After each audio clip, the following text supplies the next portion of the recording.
എല്ലാവർക്കും everything at tube എന്ന എൻ്റെ യൂട്യൂബ് ചാനലിലേക്ക് സ്വാഗതം.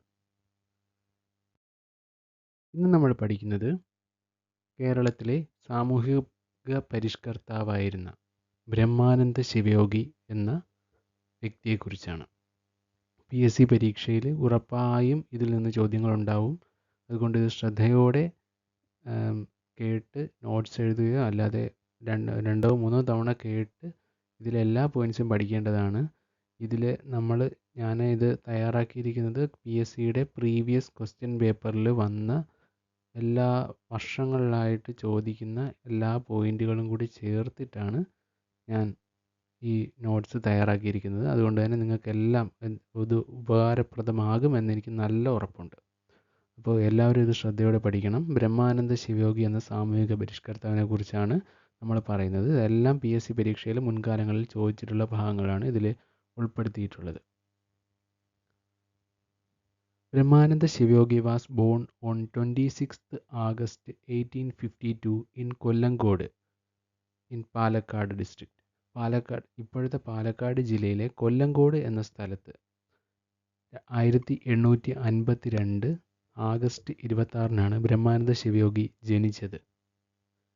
Real name of Brahmananda Shivayogi was Karat Govinda Menon or Govindan കുട്ടി മേനോൻ. ബ്രഹ്മാനന്ദ ശിവയോഗിയുടെ ശരിക്കുമുള്ള പേര് കാരാട്ട് ഗോവിന്ദ മേനോൻ അല്ലെങ്കിൽ ഗോവിന്ദൻ കുട്ടി മേനോൻ എന്നായിരുന്നു. അതാണ് ബ്രഹ്മാനന്ദ ശിവയോഗി എന്ന് പിൽക്കാലത്ത് അറിയപ്പെട്ടത്. He founded Siddhashramam at Vanur, Palakkad. Later it was shifted to Alathur in Palakkad in 1907. So Brahmananda Shivayogi is known as Alathur Swamigal or Alathur Shivayogi. Brahmananda Sivayogi Palakkad ജില്ലയിലെ വാനൂർ എന്ന സ്ഥലത്ത് ഒരു സിദ്ധാശ്രമം സ്ഥാപിച്ചിട്ടുണ്ട്. പിൽക്കാലത്ത് ഈ സിദ്ധാശ്രമം പാലക്കാട് ജില്ലയിലെ വാനൂരിൽ നിന്നും ആലത്തൂർ എന്ന സ്ഥലത്തിലേക്ക് 1907 മാറ്റി സ്ഥാപിച്ചു.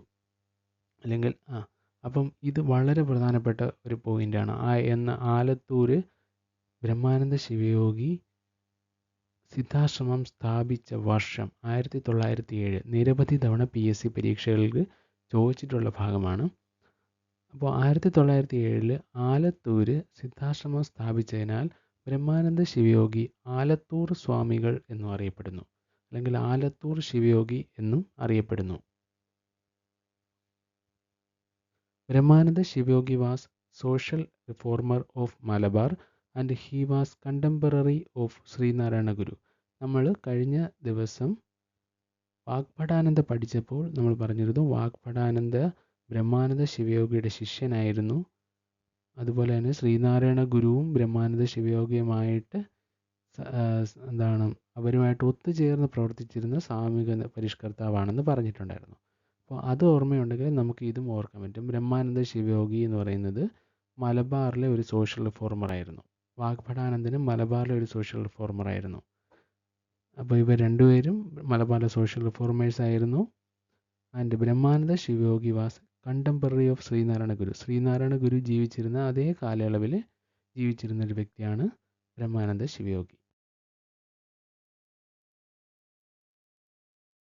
The propounder of the theory that Ananda or happiness should be the touchstone of any activity was Brahmananda Shivayogi. അതായത് ആനന്ദം, ഹാപ്പിനെസ് ആയിരിക്കണം എല്ലാ പ്രവൃത്തികളുടെയും മൂലക്കല്ല്, ആണിക്കല്ല് എന്നുള്ള തിയറി മുന്നോട്ട് വെച്ച നേതാവായിരുന്നു Brahmananda Shivayogi. Brahmananda Sivayogi founded Ananda Mahasabha in 1918. വളരെ പ്രധാനപ്പെട്ട ഒരു പോയിൻ്റാണ്. ആനന്ദ മഹാസഭ സ്ഥാപിച്ചത് ബ്രഹ്മാനന്ദ ശിവയോഗിയാണ് 1918. ഇത് ഇപ്പോഴത്തെ PSC പരീക്ഷകളിൽ ചേരുംപടി ചേർക്കുന്ന ക്വസ്റ്റ്യൻസിൽ വരാൻ സാധ്യതയുള്ളതാണ്. ആനന്ദ മഹാസഭ സ്ഥാപിച്ചത് Brahmananda Shivayogi. Ramapanicker was the first secretary of Ananda Mahasabha. Brahmananda Sivayogi സ്ഥാപിച്ച ആനന്ദ മഹാസഭയുടെ ആദ്യത്തെ സെക്രട്ടറി ആയിരുന്നു Ramapanicker. The philosophy of Brahmananda Shivayogi is known as Anandamata, religion of bliss. Brahmananda ശിവയോഗിയുടെ ഫിലോസഫിയെ ആനന്ദമത എന്നാണ് അറിയപ്പെട്ടിരുന്നത്. On the basis of logical reasoning, he rejected all existing religions and at the same time established a new religion called ആനന്ദമത അഥവാ ആനന്ദമതം. അതായത് അദ്ദേഹം ലോജിക്കലായിട്ടുള്ള കാര്യകാരണങ്ങൾ നിരത്തിക്കൊണ്ട് നിലവിലുള്ള എല്ലാ മതങ്ങളെയും അദ്ദേഹം പുറന്തള്ളി, അതായത് മതങ്ങളെയും നിഷേധിച്ചു. അതൊന്നും മതങ്ങളല്ല എന്നുള്ള നിലപാടെടുക്കുകയും അതേസമയം തന്നെ ആനന്ദമതം എന്ന പേരിൽ പുതിയൊരു മതം സ്ഥാപിക്കുകയും ചെയ്ത വ്യക്തിയാണ് Brahmananda Sivayogi.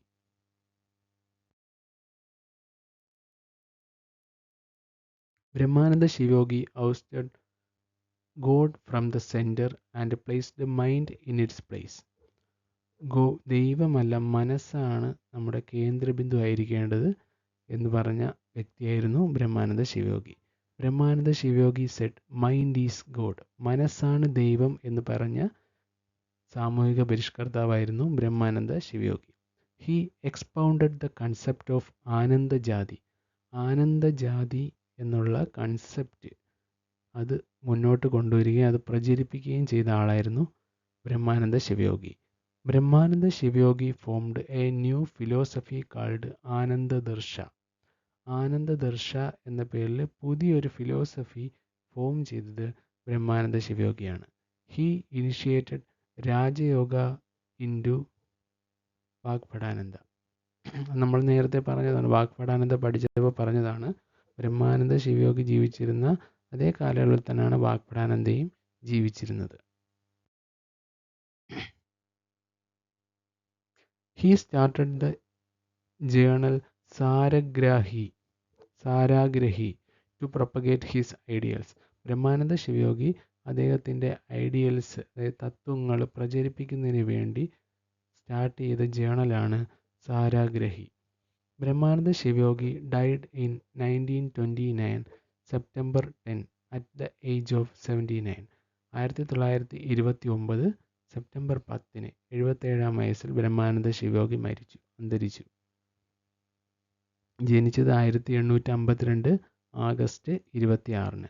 His main disciple was Vagbhatananda. നമ്മൾ വാഗ്ഭടാനന്ദ പഠിച്ചപ്പോൾ പറഞ്ഞതാണ്. വാഗ്ഭടാനന്ദ എന്ന് പറയുന്നത് ബ്രഹ്മാനന്ദ ശിവയോഗിയുടെ ശിഷ്യനായിരുന്നു. അതാണ് ഇവിടെയും പറയുന്നത്. ബ്രഹ്മാനന്ദ ശിവയോഗിയുടെ പ്രധാന ശിഷ്യനായിരുന്നു Vagbhatananda. He participated in Brahmasamajam Kozhikode under the leadership of Sree Ayyathan Gopalan. Sree Ayyathan ഗോപാലൻ്റെ നേതൃത്വത്തിൽ കോഴിക്കോട് വെച്ച് നടന്ന ബ്രഹ്മസമാജത്തിൽ ബ്രഹ്മാനന്ദ ശിവയോഗി പങ്കെടുത്തിട്ടുണ്ട്. അപ്പോൾ അത് ചോദിക്കാൻ ഒരു മുമ്പ് ചോദിച്ചിട്ടുള്ളതാണ്, പ്രധാനമായിട്ട് ഒരുപാട് തവണ ചോദിച്ചിട്ടുള്ളതാണ്. കോഴിക്കോട് ബ്രഹ്മസമാജത്തിൽ ബ്രഹ്മാനന്ദ ശിവയോഗി പങ്കെടുത്ത ബ്രഹ്മസമാജത്തിൻ്റെ ലീഡർഷിപ്പ് ആരുടേതായിരുന്നു? ശ്രീ അയ്യത്താൻ ഗോപാലൻ.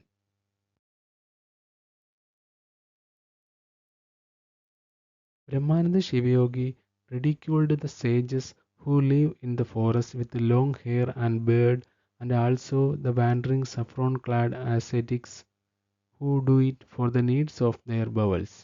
ഉദരനിമിത്തം, അതായത് കാട്ടിലെ മുടിയും താടിയും നീട്ടി വളർത്തി നടക്കുന്ന വസ്ത്രവും ധരിച്ച് നടക്കുന്ന സന്യാസിമാരെ, അവർ വയറ് നിറയ്ക്കാൻ വേണ്ടിയാണ് അങ്ങനെ നടക്കുന്നതെന്ന് വിമർശിച്ച നേതാവായിരുന്നു Brahmananda Sivayogi. The people who form, ഇനി ബ്രഹ്മാനന്ദ ശിവയോഗിയുടെ പറഞ്ഞ ഒരു കാര്യമാണ് പറഞ്ഞിരിക്കുന്നത്. ഇത് ആര് പറഞ്ഞതാണ് എന്ന് ചോദിക്കാം. അപ്പോൾ അതുകൊണ്ട് അതൊന്ന് മനസ്സിലാക്കി വയ്ക്കണം. The people who form the Ezhava Samajam and Nair Samajam are themselves proclaiming that they are non-Brahmins and are of backward class, thereby destroying their eminence and unity. ഇത് പറഞ്ഞത് ബ്രഹ്മാനന്ദ ശിവയോഗിയാണ്. Mind is the god and control of mind is supreme achievement. ഇത് പറഞ്ഞതും ബ്രഹ്മാനന്ദ ശിവയോഗിയാണ്. നമ്മൾ നേരത്തെ പറഞ്ഞു mind is God എന്ന് പറഞ്ഞത് ബ്രഹ്മാനന്ദ ശിവയോഗിയാണെന്ന്. Mind is the god and control of mind is supreme achievement എന്ന് പറഞ്ഞതും ബ്രഹ്മാനന്ദ ശിവയോഗിയാണ്. ഇനി ബ്രഹ്മാനന്ദ ശിവയോഗിയുടെ ലിറ്റററി വർക്ക്സ് ആണ്. അത് നമ്മൾ പഠിക്കണം. ആനന്ദസൂത്രം, ആനന്ദവിമാനം, ആനന്ദദർശനം, ആനന്ദഗുരുഗീത, ആനന്ദഗാനം, ആനന്ദക്കുമ്മി, ജ്ഞാനക്കുമ്മി, മോക്ഷപ്രദീപം.